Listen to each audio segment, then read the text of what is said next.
Hey guys, welcome to another episode of Smash JT. In this episode, I'm going to be counting down my 5 favorite Metroid games ever created. Let's get to them. Number 5.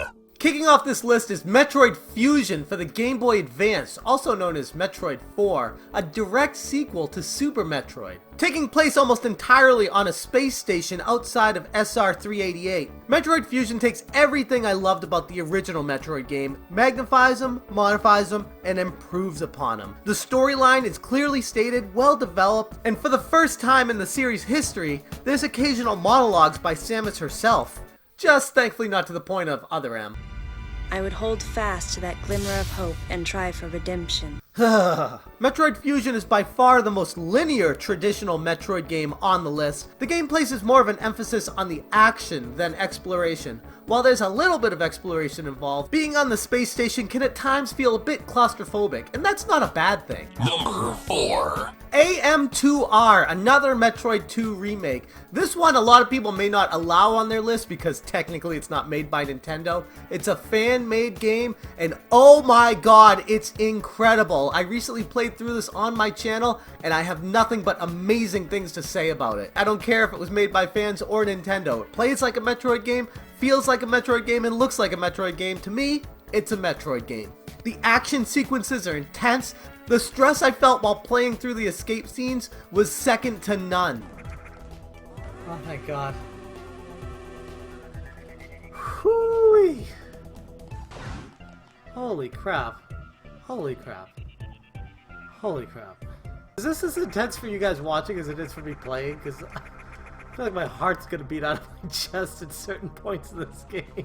While AM2R may be difficult to find these days, like Samus exploring outer space, if you search the deep, dark secrets of Google, I'm sure you'll be able to find it. Number 3. And so begins the controversy. Super Metroid is number 3 on my list, and I'm sure a lot of you guys have this as number 1, but for me, there are 2 better games on the list.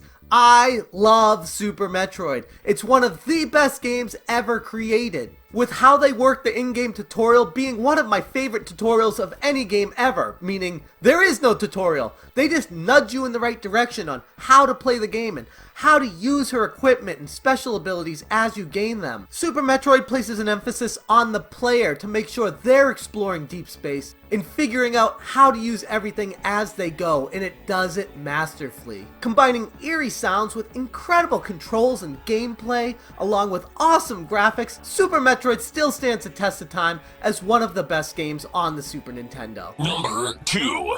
Metroid Prime. This game completely blew my mind when I first played it, and I was in the camp of not really believing that Retro Studios would be able to change a 2D, side-scrolling platforming action-adventure exploration game into a first-person shooter platformer game. Those didn't really even exist at the time. It almost created an entirely new genre of games, and did it masterfully. The sounds combined with the controls and the graphics made the environments feel so realistic. Playing through this game, I truly felt that I was Samus in her suit, traversing this planet.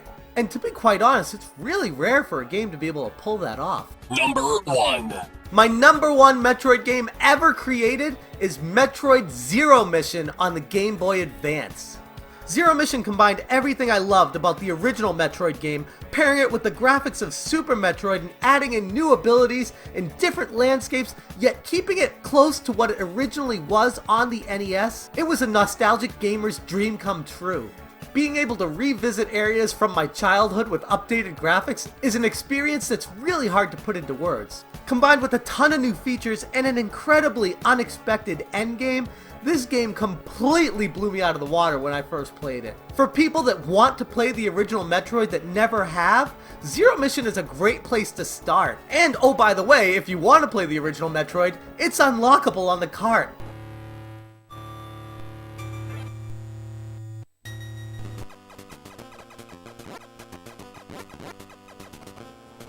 Zero Mission truly had everything I could have ever asked for in a Metroid game. Anyways, those are my top 5 Metroid games ever created. Let me know down in the comments below what your top 5 Metroid games are, and as always, thank you guys so much for watching. Have a good one.